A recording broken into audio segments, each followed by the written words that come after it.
Hello विद्यार्थियों, नमस्कार। कैसे हो आप सब? उम्मीद है आप सभी अच्छे होंगे। आज हम पाठ 2 का एक नया टॉपिक जनन तंत्र शुरू करने जा रहे हैं। जनन तंत्र में आप लोग देखेंगे कि प्रत्येक जीव जो होता है प्रकृति का, वो जनन क्यों करता है और उसको जनन करने की आवश्यकता क्यों होती है। प्रत्येक जीव को प्रकृति में अपने अस्तित्व को बचाए रखने के लिए जनन करने की आवश्यकता पड़ती है। अगर जनन की प्रक्रिया नहीं होगी तो जीवों का अस्तित्व इस प्रकृति से समाप्त हो जाएगा। इसलिए जनन ही एक वो प्रक्रिया है जो हर जीव के अस्तित्व को बचाए रखता है। तो प्रत्येक जीव अपनी जाति तथा वंश को बचाए रखने के लिए अपने समान संतति उत्पन्न करता है। इसको ही हम जनन कहते हैं। अब जनन की बात अगर हम करेंगे तो मनुष्य के अंदर करेंगे। मानव के अंदर जो जनन होता है वो कौन से प्रकार का होता है? लैंगिक प्रकार का। यानी कि जनन की प्रक्रिया कितने प्रकार से होती है? 2 प्रकार से होती है, लैंगिक जनन और अलैंगिक जनन। ठीक है ना। तो लैंगिक जनन की जो प्रक्रिया है मनुष्य के अंदर वो संपन्न होती है। देखो, जनन 2 प्रकार का, कौन सा? लैंगिक जनन और अलैंगिक जनन। लैंगिक जनन जो होता है वो युग्मकों की सहायता से होता है। किसकी सहायता से होता है? युग्मकों की सहायता से होता है। युग्मकों की सहायता से जो जनन होता है उसमें जो युग्मक भाग लेते हैं उसमें दोनों नर और मादा के युग्मक भाग लेते हैं। नर युग्मक और मादा युग्मक भाग लेते हैं। नर युग्मक को हम क्या बोलते हैं? शुक्राणु। और मादा युग्मक को क्या बोलते हैं हम? अंडाणु। ये शुक्राणु और अंडाणु दोनों लैंगिक जनन की प्रक्रिया में भाग लेते हैं। तो जनन की प्रक्रिया को समझने के लिए दोबारा से मैं आपको एक बार फिर से रिवाइज कर रहा हूँ। जनन एक ऐसी प्रक्रिया है जिसके द्वारा प्रत्येक जीव अपनी जाति और वंश को बचाए रखता है और अपने समान संतति उत्पन्न करता है। अपने समान संतति उत्पन्न करने के लिए जीवों में 2 प्रकार का जनन पाया जाता है, लैंगिक जनन और अलैंगिक जनन। लैंगिक जनन जो होता है वो किसकी सहायता से होता है? युग्मकों की सहायता से होता है। और अगर हम मनुष्य की बात करें, मनुष्य में जो जनन होता है वो कौन सा होता है? लैंगिक जनन होता है। मनुष्य के अंदर होने वाला जनन लैंगिक प्रकार का होता है। और लैंगिक जनन जो होता है वो किसकी सहायता से होता है? युग्मकों की सहायता से होता है। और मनुष्य में युग्मक जो होते हैं वो 2 होते हैं। कौन कौन से? नर युग्मक और मादा युग्मक। नर युग्मक को हम क्या बोलते हैं? शुक्राणु। मादा युग्मक को हम क्या बोलते हैं? अंडाणु। ये शुक्राणु और अंडाणु आपस में इनका मिलन होता है। शुक्राणुओं का और अंडाणुओं का आपस में क्या होता है? मिलन होता है। और जब ये मिलन होता है तो इससे एक नई संरचना का निर्माण होता है। तो देखो, नर के द्वारा छोड़े गए शुक्राणु जब मादा के शरीर में पहुंचते हैं, कहाँ पहुंचेंगे? मादा शरीर में। मादा शरीर में पहुंचकर किसके साथ संयोग कर जाएंगे? अंडाणु के साथ संयोग कर जाएंगे। और अंडाणु से संयोग करके या संयुग्मन करके, संयोग कह सकते हैं या संयुग्मन कह सकते हैं, संयुग्मन करके किसका निर्माण करते हैं बेटा? युग्मनज का। किसका निर्माण करेंगे?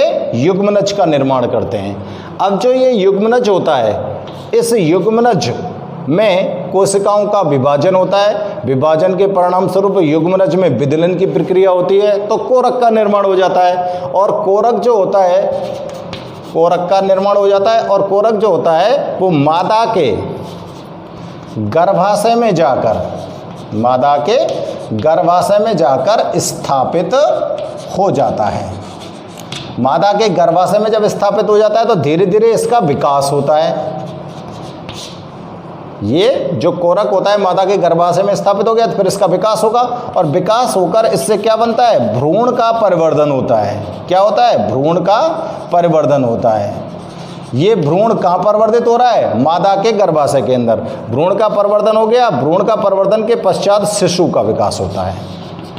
किसका विकास होता है? शिशु का विकास होता है। और शिशु का जब विकास हो जाता है तो फिर उसका जन्म हो जाता है। तो यहाँ पर देखो, ध्यान से समझने की कोशिश करो। जो मनुष्य के अंदर पाए जाने वाले लैंगिक जनन की जो प्रक्रिया है उसमें युग्मकों का निर्माण हुआ, और पुरुष के अंदर यानी कि नर के अंदर तो शुक्राणु नर युग्मक का निर्माण हुआ, मादा स्त्री के अंदर अंडाणु मादा युग्मक का निर्माण हुआ। जब नर युग्मक मादा शरीर में पहुंचकर अंडाणु के साथ संयुग्मन कर जाते हैं तो युग्मनज का निर्माण होता है।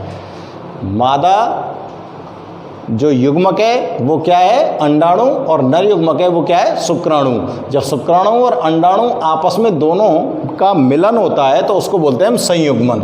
संयुग्मन होता है तो उससे किसका निर्माण हुआ है, युग्मनज का निर्माण हुआ है। अब युग्मनज में जो कोशिकाएं होती हैं, दोनों युग्मक आ गए युग्मनज के अंदर, उसमें जो कोशिकाएं होती हैं उन कोशिकाओं में विदलन की प्रक्रिया होती है, और विदलन के परिणाम स्वरूप कोरक का निर्माण होता है, और कोरक का और जब विकास होता है तो वो कहाँ पहुंच जाता है, मादा के गर्भाशय में पहुंच जाता है, और मादा के गर्भाशय की एक दीवार पर जाकर वो स्थापित हो जाता है, और फिर धीरे धीरे उसमें विकास की प्रक्रिया प्रारंभ हो जाती है, जिससे भ्रूण का परिवर्धन होता है। और जब भ्रूण पूरी तरह से विकसित हो जाता है, 9 महीने के बाद शिशु का विकास हो जाता है, और 9 महीने के बाद बच्चे का जन्म हो जाता है। यहाँ पर जिस शिशु का जन्म हुआ है, जिस बच्चे का जन्म हुआ है, वो मनुष्य की हूबहू कृति होती है, यानी कि वो एक मनुष्य का ही बच्चा जन्म लेता है। अर्थात इन शुक्राणु और अंडाणु जैसे युग्मकों की सहायता से मनुष्य ने अपनी जाति, मानव जाति और अपने वंश को बचाया है, इसलिए उसे ये जनन की प्रक्रिया करना आवश्यक है। अगर प्राणियों में ये जनन की प्रक्रिया नहीं होती तो उनका अस्तित्व इस प्रकृति से ही समाप्त हो जाता, ठीक है ना। तो जनन की प्रक्रिया के द्वारा ही प्रत्येक जीव अपनी जाति और वंश को बचाए रखता है इस प्रकृति के अंदर। अब देखो यहाँ पर एक स्टेप और आपको मैं ध्यान दिला देता हूँ कि ये चीज़ें आपको ध्यान में रखनी है। जब नर युग्मक शुक्राणु मादा युग्मक अंडाणु के साथ संयुग्मन करता है तो उस प्रक्रिया को हम बोलते हैं क्या, निषेचन।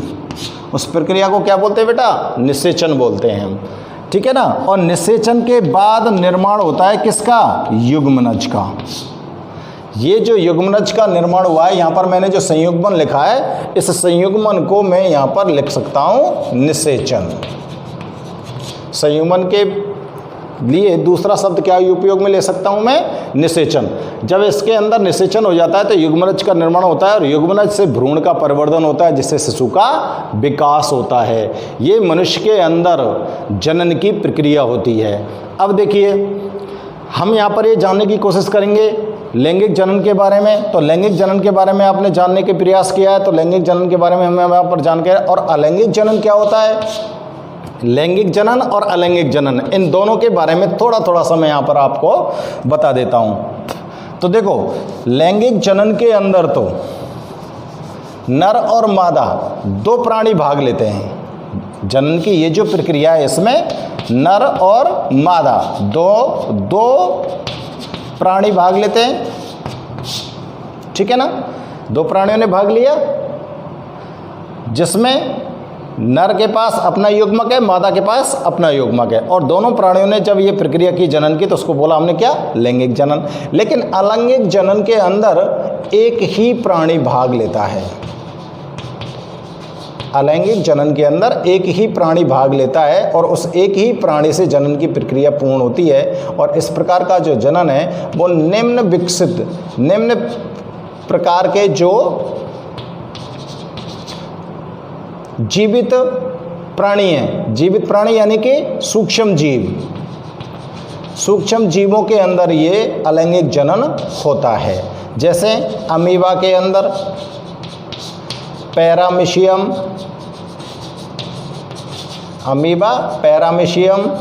युगलीना, ये सभी एक कोशिकीय प्राणी हैं। तो एक कोशिका से जिनका पूरा शरीर बना होता है वो प्राणी अलैंगिक जनन की प्रक्रिया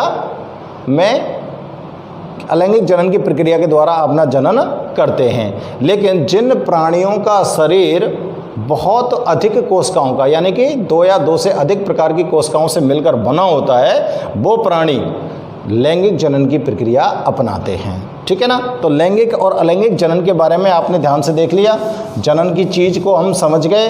अब इसके बाद देखते हैं कि जनन करने के लिए कौन प्राणी तैयार होता है। जनन करने के लिए कौन कौन से प्राणी तैयार होते हैं। तो अगर हम यहाँ पर सिलेबस के अनुसार बात करें तो लैंगिक जनन की बात करते हैं।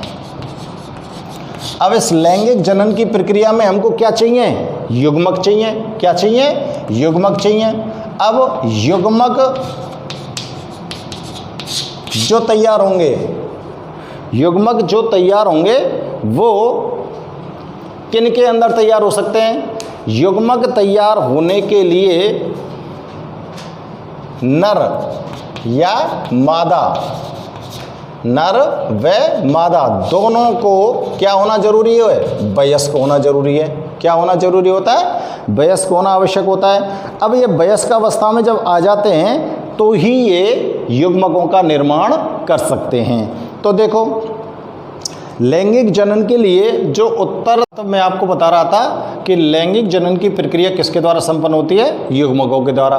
और युग्मक नर और मादा में कब कब निर्मित हो सकते हैं, नर और मादा में युग्मकों का निर्माण कब होगा, जब वो वयस्क अवस्था में आ जाएंगे।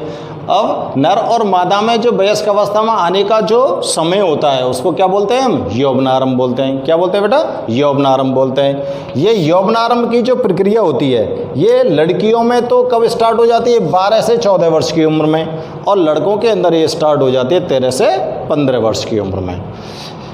इस उम्र के तहत जो यौवनारंभ की उम्र है, इस उम्र के तहत लड़के और लड़कियों के शरीर में कुछ शारीरिक परिवर्तन होते हैं, और जो शारीरिक परिवर्तन होते हैं उनके लिए उनके शरीर में उत्पन्न होने वाली कोई रासायनिक पदार्थ होता है जिसको हम हार्मोन्स बोलते हैं, वो उत्तरदायी होते हैं। जैसे लड़कों के अंदर, जैसे नर में या पुरुष में या लड़कों के अंदर जो यौवनारंभ के समय शारीरिक परिवर्तन होते हैं वो कौन कौन से होते हैं, दाढ़ी मूंछ का आना। क्या परिवर्तन हो सकता है, दाढ़ी मूंछ का आना। दूसरा क्या परिवर्तन हो सकता है, उनकी त्वचा सख्त हो सकती है, त्वचा मजबूत हो जाती है। उनकी छाती और जननांग क्षेत्रों में, और कह सकते हैं अपन कांख में भी, कांख में भी, यहाँ पर भी क्या जाने लगते हैं, बाल आने लगते हैं, बाल आ जाते हैं। और उनकी जो आवाज़ होती है वो कैसी होने लगती है, भारी होने लगती है। तो इस प्रकार के जो लक्षण हैं वो लड़कों के अंदर यौवनारंभ के समय हमें दिखाई देते हैं। लड़कों में इन सभी लक्षणों को प्रकट होने के लिए एक हार्मोन उत्तरदायी होता है, जिस हार्मोन का नाम क्या बताया मैंने अभी आपको, टेस्टोस्टेरोन। इस हार्मोन के स्रवण के कारण ही लड़कों के अंदर इस प्रकार के लक्षण दिखाई देते हैं। ये वाला जो हार्मोन होता है ये कहाँ से स्रवित होता है, नर जनन ग्रंथि से स्रवित होता है। कहाँ से स्रवित होगा, नर जनन ग्रंथि से। और नर जनन ग्रंथि का नाम क्या है, वृषण होता है। नर जनन ग्रंथि का नाम क्या होता है, वृषण होता है। वृषण जो नर जनन ग्रंथि है वो टेस्टोस्टेरोन हार्मोन नामक हार्मोन स्रवित करती है, जिसके कारण लड़कों के अंदर ये सारे लक्षण दिखाई देते हैं। तो हम कह सकते हैं कि ये उस लड़के की यौवन अवस्था है या उसका यौवनारंभ है, यानी कि वो उसकी उम्र आने वाली है कि वो जनन करने के लिए सक्षम हो जाएगा। क्लियर। अब हम आगे देखते हैं बेटा कि इसी प्रकार के कुछ लक्षण हमको लड़कियों के अंदर भी, यानी कि मादाओं के अंदर भी दिखाई देते हैं। अब मादा में या लड़कियों में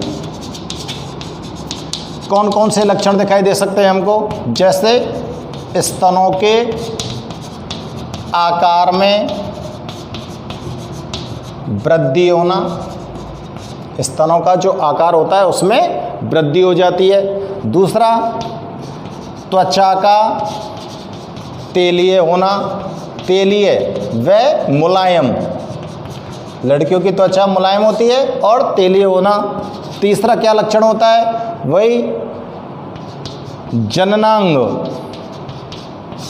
व कांख में, जननांग क्षेत्र लिख सकते हैं हम यहाँ पर, व कांख में बालों का उगना। और क्या लक्षण हो सकता है, आवाज का पतला होना। ये सारे के सारे लक्षण हमें मादा के अंदर यानी कि लड़कियों के अंदर दिखाई देने लगेंगे तो उस टाइम पर हमको क्या लगेगा कि ये उसकी कौन सी अवस्था आने वाली है, यौवनारंभ, क्योंकि इन लक्षणों को हम क्या बोलते हैं, यौवनारंभ के लक्षण। इनको क्या बोलेंगे हम, यौवनारंभ के लक्षण। और मादाओं के अंदर इन यौवनारंभ लक्षणों के लिए मादा में इन लक्षणों के लिए कौन उत्तरदायी हैं, उत्तरदायी कौन होते हैं, जैसे नर के अंदर कौन थे, हार्मोन, तो मादाओं के अंदर भी कौन उत्तरदायी हैं, हार्मोन। और कौन कौन से हार्मोन हो सकते हैं बच्चों, एस्ट्रोजन, एक हार्मोन का नाम तो क्या है, एस्ट्रोजन, और दूसरा कौन सा होता है, प्रोजेस्टेरॉन। दूसरे हार्मोन का नाम क्या है, प्रोजेस्टेरॉन। और ये मादा जनन ग्रंथि किसके द्वारा स्रावित होता है, ये मादा जनन ग्रंथि के द्वारा स्रावित होते हैं। और उस मादा जनन ग्रंथि को क्या बोला जाता है, अंडाशय। क्या बोला जाएगा बच्चों, अंडाशय। ठीक है ना। तो ये आप देख रहे हो कि नर और मादाओं के अंदर जो यौवनारंभ के लक्षण हैं वो किस प्रकार से प्रकट होते हैं, और इन यौवनारंभ के लक्षणों के प्रकट होने पर ही वो नर और मादा जो दोनों होते हैं वो जनन की प्रक्रिया के लिए तैयार हो जाते हैं। इस अवस्था के बाद उसमें उन दोनों प्राणियों के अंदर युग्मनजों का निर्माण शुरू हो जाता है। और युग्मनजों का जब निर्माण हो जाता है तो इन युग्मकों का निर्माण शुरू हो जाता है। जैसे नर के अंदर तो शुक्राणु युग्मक का बनना शुरू हो जाएगा और मादाओं के अंदर अंडाणुओं का बनना शुरू हो जाएगा। तो जब ये युग्मक बनना शुरू हो जाएंगे तो इन युग्मकों के द्वारा ही जनन की प्रक्रिया जो होती है वो आगे बढ़ती है। ओके, समझ आ रही है ना बात। जनन की प्रक्रिया क्या होती है मनुष्य के अंदर, मनुष्य में कौन सा जनन होता है बताओ। जनन, सबसे पहले तो ये बताइए कि जनन किसे कहते हैं। तो किसी भी प्राणी द्वारा अपने जाति और वंश को बचाए रखने के लिए अपने समान संतति उत्पन्न करना ही क्या कहलाएगा, जनन कहलाएगा। जनन कितने प्रकार से हो सकता है, दो प्रकार से हो सकता है, लैंगिक जनन और अलैंगिक जनन। बहुकोषीय जो प्राणी है जैसे मनुष्य या अन्य पक्षी, पशु, ये सभी जानवर, ये सब कैसे हैं, बहुकोषीय प्राणी। बहुकोषीय प्राणियों के अंदर तो जनन की प्रक्रिया कौन सी होगी, लैंगिक प्रकार की। और जो एक कोषीय प्राणी होते हैं उनके अंदर जनन की प्रक्रिया कौन सी होती है, अलैंगिक प्रकार की। लैंगिक जनन प्रक्रिया के अंतर्गत तो नर और मादा दोनों भाग लेते हैं, और अलैंगिक जनन की प्रक्रिया में केवल एक ही प्राणी भाग लेता है जिसके ऊपर दोनों जननांग उपस्थित होते हैं, या फिर उनके शरीर के विखंडन या अन्य किसी प्रक्रिया के द्वारा जनन का कार्य होता है। जैसे अमीबा है, पैरामीशियम है, युग्लिना है, ये सब एक कोषीय प्राणी होते हैं जो पानी के अंदर उपस्थित होते हैं। इनमें विभिन्न प्रकार से जनन की प्रक्रिया अलैंगिक जनन प्रक्रिया द्वारा संपन्न की जाती है। अब हम बात करते हैं मानव जनन तंत्र में, यानी कि मनुष्य के अंदर जो जनन प्रक्रिया होती है वो लैंगिक जनन के द्वारा होती है। और लैंगिक प्रक्रिया के अंदर युग्मकों का निर्माण होना आवश्यक होता है, और युग्मकों का जो निर्माण होता है वो नर और मादा में अलग अलग होता है। नर युग्मक का नाम होता है शुक्राणु, मादा युग्मक का नाम होता है अंडाणु। जब अंडाणु और शुक्राणु दोनों युग्मक आपस में मिलते हैं, दोनों में संयुग्मन की क्रिया होती है या शल्यन की क्रिया होती है, तो युग्मनज का निर्माण होता है। और युग्मनज के निर्माण की ये प्रक्रिया निषेचन कहलाती है। इस निषेचन की प्रक्रिया के परिणाम स्वरूप भ्रूण का परिवर्धन होता है, और जब भ्रूण का कंप्लीट परिवर्धन हो चुका होता है तो शिशु का जन्म होता है, और जिस शिशु का जन्म होता है वो मनुष्य की प्रतिकृति होती है, यानी कि मनुष्य जैसा ही होता है। हम यहाँ पर रंग रूप शकल सूरत की बात नहीं कर रहे हैं, लेकिन वो मनुष्य ही होता है। ऐसा तो नहीं है कि मनुष्य के कोई और जानवर पैदा हो जाए, ऐसा नहीं होता। तो मनुष्य होता है, गाय के बछड़ा ही पैदा होगा, भैंस का बच्चा ही पैदा होगा। इस तरह से जैसा प्राणी है उसके अंदर उसी तरह के शिशुओं का जन्म होता है। तो इस प्रकार वो अपनी जाति और वंश को बचाए रखते हैं अपने पूरी, जैसे मनुष्य अपनी पूरी मानव जाति को बचाए रखने के लिए जनन करता है, ऐसे सभी प्राणी अपनी जातियों को बचाए रखने के लिए जनन की प्रक्रिया का उपयोग करते हैं। अब जनन की प्रक्रिया करने के लिए इन प्राणियों में किस किस तरह के लक्षणों का विकास होता है, तो यहाँ पर हम लैंगिक जनन की बात कर रहे हैं। लैंगिक जनन में हम बात करते हैं कि नर और मादा के अंदर किस प्रकार के लक्षण उत्पन्न होते हैं या फिर उनके शरीर में किस प्रकार के शारीरिक परिवर्तन होते हैं, तो उनको हम क्या बोलेंगे। तो देखो, जब नर और मादा यानी कि पुरुष और स्त्री की बात की जाए, यानी कि लड़के और लड़कियों में जब लैंगिक परिपक्वता आने लगती है तो उनके शरीर के अंदर कुछ विशिष्ट प्रकार के परिवर्तन होने लगते हैं, जिसे हम यौवनारंभ कहते हैं। तो यौवनारंभ के समय, यौवनारंभ एक वह काल होता है जब मानव के अंदर जनन कोशिकाओं का विकास या जनन कोशिकाओं का बनना शुरू हो जाता है। यानी कि जनन कोशिकाएं जब विकसित होने लग जाती हैं तो वो विशेष अवधि जो होती है वो क्या कहलाती है, यौवनारंभ कहलाती है।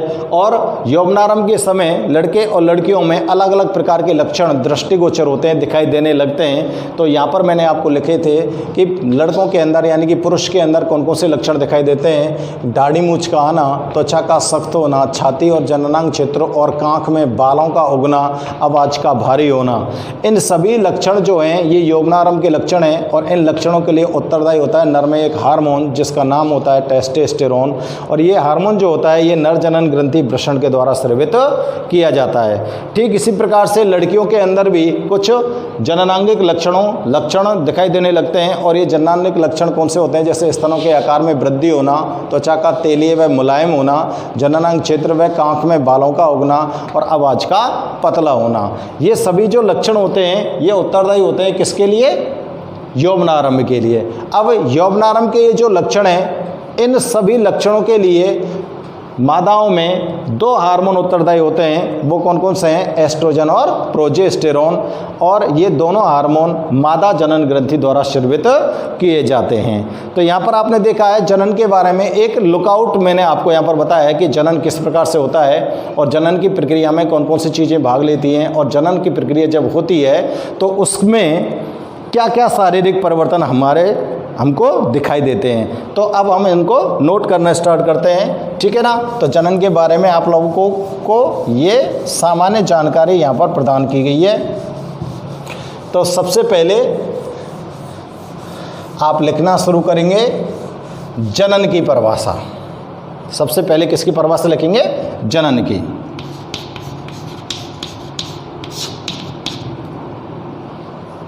जनन किसे कहते हैं, प्रकृति में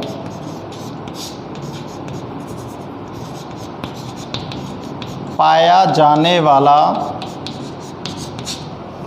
या पाए जाने वाले लिख दो, पाए जाने वाले प्रत्येक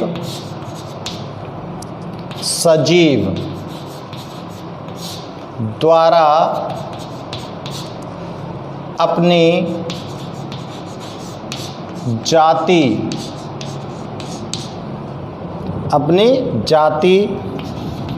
तथा वंश को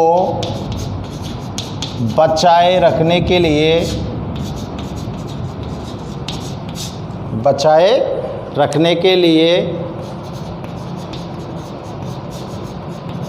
अपने समान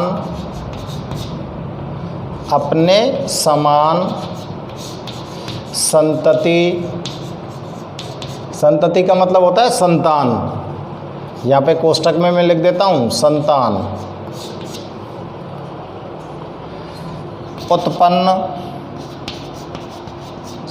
उत्पन्न करना ही जनन कहलाता है। ठीक है, ये जनन की परिभाषा हो गई। अब यहाँ पर मैं थोड़ा सा आपकी जानकारी के लिए बता दूंगा कि जनन कितने प्रकार से होता है। जीवों में जनन दो प्रकार से होता है।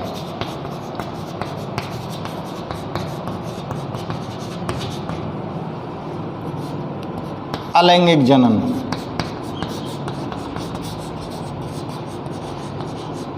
थोड़ा सा इसमें ध्यान दे सकते हैं हम, थोड़ा सा लिखेंगे। यह प्रक्रिया एक कोश की है।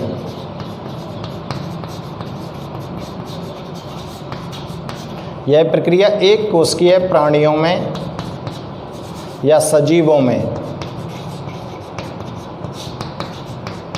पाई जाती है। इसमें केवल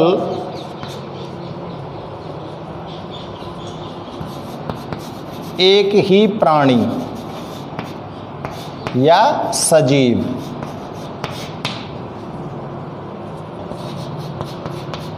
भाग लेता है।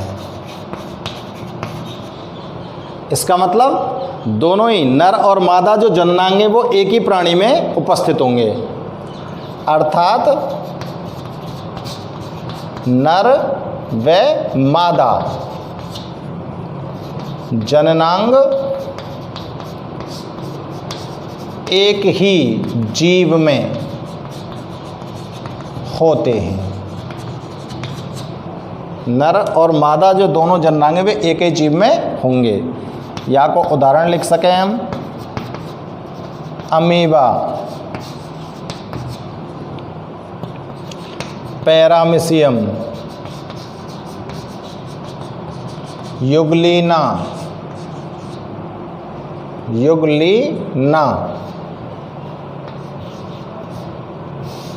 आदि।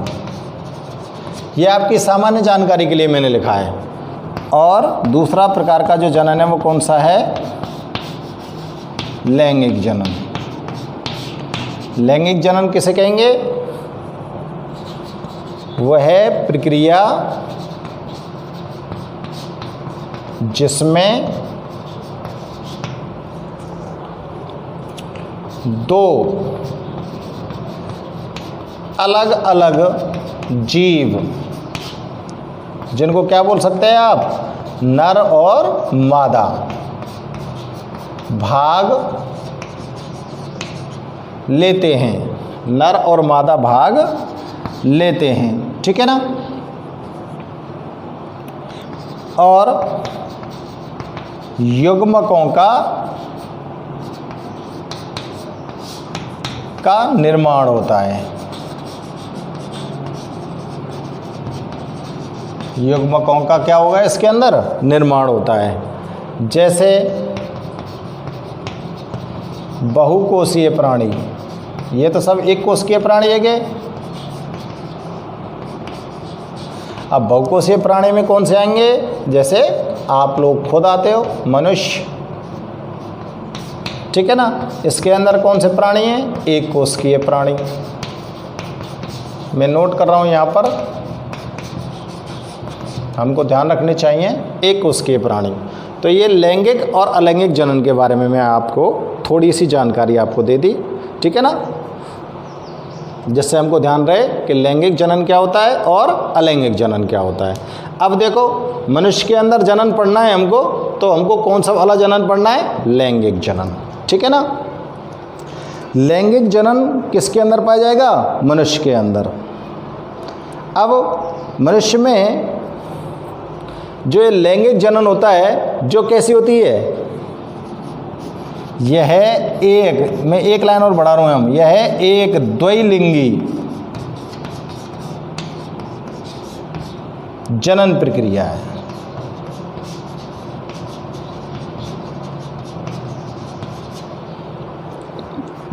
कैसी है? द्वैलिंगी जनन प्रक्रिया है, जिसमें नर युग्मक के लिए तो नर युग्मक के रूप में तो शुक्राणु और मादा युग्मक के रूप में कौन भाग लेता है? अंडाणु। जिसमें नर युग्मक शुक्राणु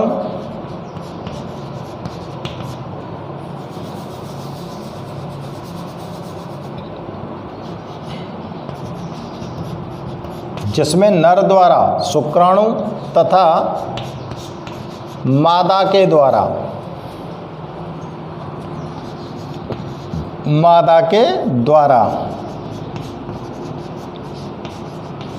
अंडाणु निर्मित किए जाते हैं। नर के द्वारा तो इसमें शुक्राणु निर्मित हो रहे हैं और मादा के द्वारा इसमें कौन निर्मित हो रहे हैं? अंडाणु निर्मित हो रहे हैं, ठीक है ना। और इन दोनों के अंदर क्या होगा, निषेचन होगा। निषेचन के बाद युग्मनज का निर्माण होगा और युग्मनज से आगे चलकर भ्रूण का विकास होगा और भ्रूण से नए जीव की उत्पत्ति हो जाएगी। ये लैंगिक जनन की प्रक्रिया हो गई। ठीक है ना, नोट करो फटाफट से इनको, लैंगिक जनन की प्रक्रिया को।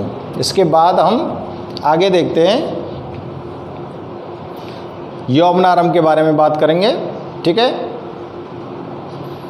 हाँ तो बच्चों अब हम परिभाषा लिखते हैं यौवनारंभ की। ठीक है ना, और हमारा इसका प्रश्न क्या समझ आएगा, यौवनारंभ क्या है। यौवनारंभ इसको बोलते हैं, क्या बोलते हैं, प्योबर्टी। क्या बोलते हैं इसको, प्योबर्टी। स्पेलिंग PUVERTY, प्योबर्टी, यौवनारंभ। ठीक है ना, किसे कहेंगे, अभी आपको मैंने बताया था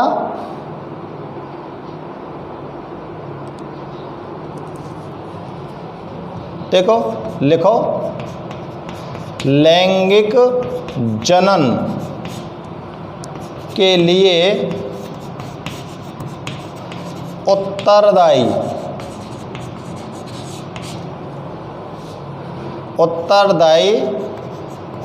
जनन कोशिकाओं, उत्तरदायी जनन कोशिकाओं का विकास, लैंगिक जनन के लिए उत्तरदायी जनन कोशिकाओं का विकास एक विशेष अवधि में,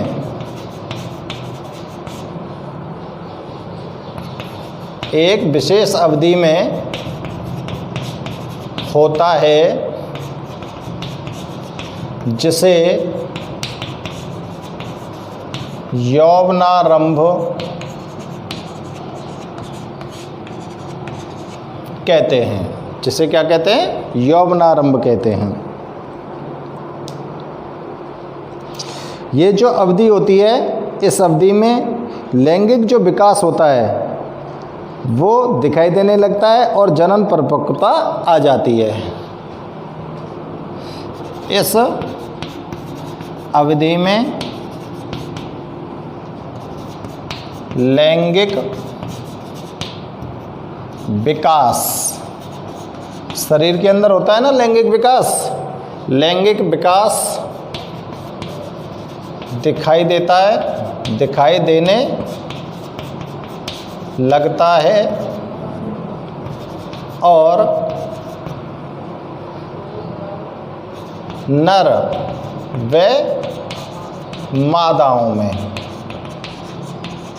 नर व मादाओं में जनन परिपक्वता आ जाती है, परिपक्वता आ जाती है। लड़कों में यह अवधि कब शुरू होगी बताओ, 13 से 15 वर्ष में, तथा लड़कियों में कब आएगी बताओ,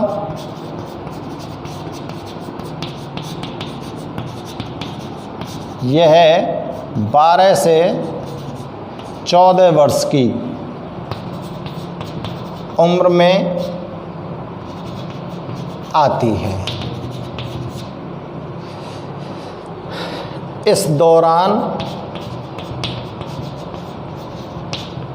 इनके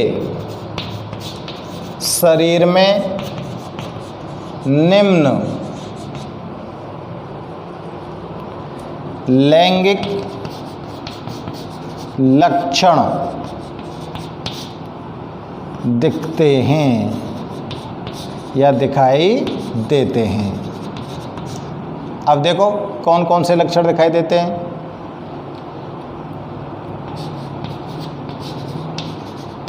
लड़कों में यौवनारंभ के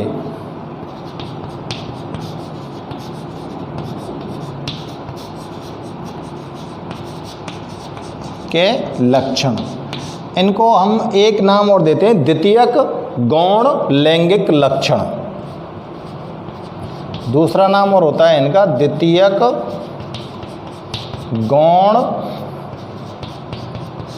लैंगिक लक्षण। दो नामों से इनको जान सकते हैं हम। लड़कों के अंदर यौवनारंभ के लक्षण कह सकते हैं हम, चाहे द्वितीयक गौण लैंगिक लक्षण कह सकते हैं। अब देखो पहला लक्षण मैंने क्या बताया था, बताओ बताओ। लड़कों के अंदर जो सबसे पहला लक्षण मैंने आपको बताया था वो क्या था, दाढ़ी मूंछ का आना। दाढ़ी मूंछ का आना, ठीक है। दूसरा क्या लक्षण था, आवाज का भारी होना। और जो तीसरा लक्षण है वो क्या है, छाती, कांख वे जननांग क्षेत्रों में बाल उगना, ठीक है ना। और चौथा, लड़कों की जो त्वचा होती है, त्वचा वह मांसपेशियों, जो मांसपेशियां होती है शरीर की, मांसपेशियों का बलिष्ठ होना। ये शब्द लिख रहा हूं मैं, बलिष्ठ यानी कि मजबूत होना। चलो मैं मजबूत शब्द लिख देता हूं, मजबूत होना, ठीक है। ये चार लक्षण हो गए। यहां पे लिख रहा हूं, लड़कों में इन लक्षणों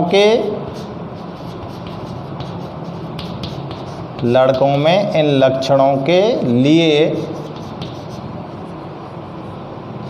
एक हार्मोन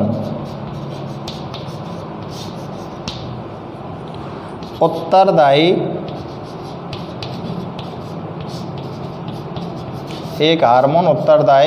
होता है, जिसका नाम क्या बताया था अभी, बताओ, जिसे क्या कहेंगे, बताओ, टेस्टोस्टेरोन कहते हैं।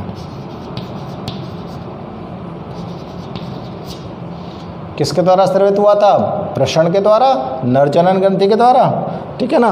तो यहाँ पर इतना ही नोट करते हैं। इसके बाद ये लक्षण आप नोट करेंगे। इसके बाद हम लड़कियों में या स्त्रियों में प्रकट होने वाले लक्षणों के बारे में बात करेंगे, जो द्वितीयक गौण लैंगिक लक्षण हैं, या फिर उनको हम कह सकते हैं क्या, यौवनारंभ के लक्षण, ठीक है। नोट हो गए।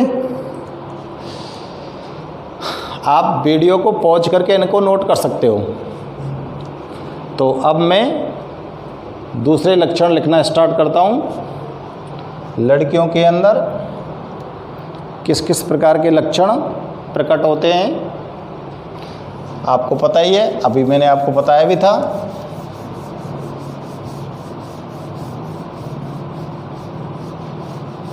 ठीक है, ऊपर से इसको मैं साफ कर रहा हूँ।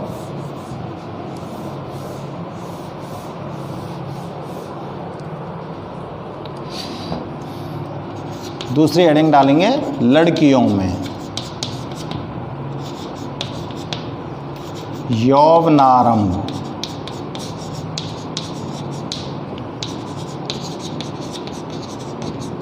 के लक्षण, या इनको और क्या कह सकते हैं बताओ। अब हाल मैंने बताई आपको, द्वितीयक गौण लैंगिक, द्वितीयक गौण लैंगिक लक्षण, इस तरह से, ठीक है ना। तो देखो लड़कियों में पहला लक्षण कौन सा होगा बताओ? स्तनों के आकार में, स्तनों के आकार में वृद्धि होना, स्तनों के आकार में वृद्धि होना। दूसरा, इनकी आवाज़ कैसे हो जाती है? आवाज़ का बारीक या पतला होना।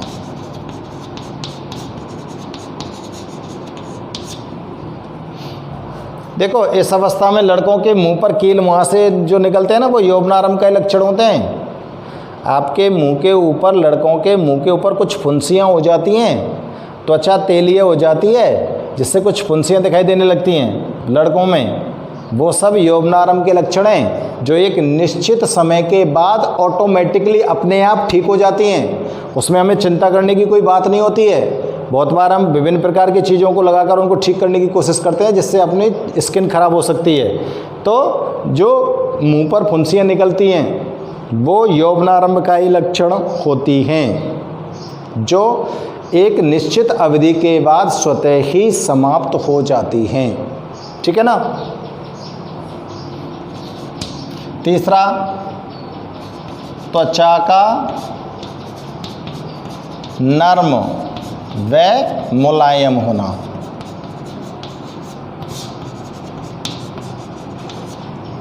त्वचा नर्म और मुलायम हो जाती है। चौथा, कांख व जननांग क्षेत्रों में बाल आना, बालों का उगना, ठीक है ना। तो ये 4 लक्षण मैंने आपके लिए लिख दिए। और इन लक्षणों के लिए कौन उत्तरदायी होगा बताओ? मैं इस तरफ लिख रहा हूं, लड़कियों में इन लक्षणों के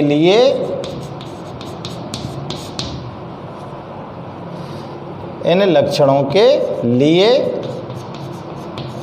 उत्तरदायी हार्मोन कौन कौन से हैं? एस्ट्रोजन व प्रोजेस्टेरोन।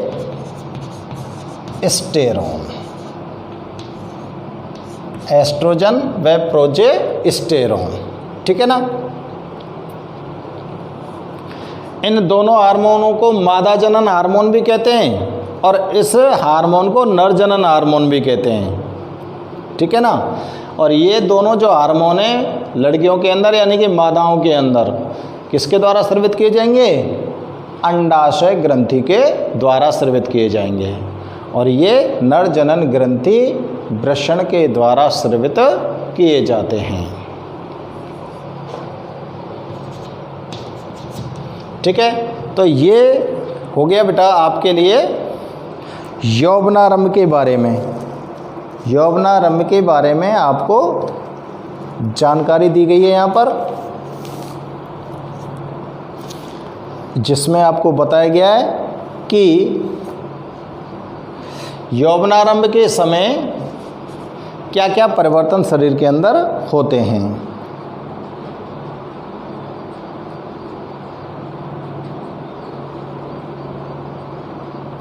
यौवनारंभ का जो समय होता है, इस अवधि में जो मनुष्य होता है उसकी संवेदनाएं बौद्धिक और मानसिक स्तर में भी परिवर्तन आता है। इसके नीचे नीचे लिख लेना, इसके जस्ट नीचे लिख लेना, यौवनारंभ के समय मनुष्य में, जो यौवनारंभ का समय होता है उस टाइम पर मनुष्य में संवेदनाओं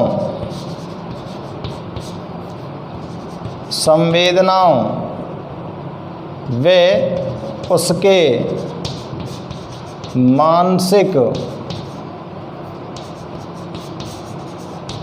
संवेदना स्तर पर और मानसिक स्तर पर, मानसिक मतलब बौद्धिक स्तर पर, उसके मानसिक व बौद्धिक स्तर पर भी परिवर्तन होते हैं। ये मुख्य रूप से होने वाले परिवर्तन। संवेदनाओं में परिवर्तन हो जाता है, जैसे विपरीत लिंग की तरफ झुकाव होना, विपरीत लिंग की तरफ झुकाव होना, ये संवेदनात्मक परिवर्तन होता है, ठीक है ना।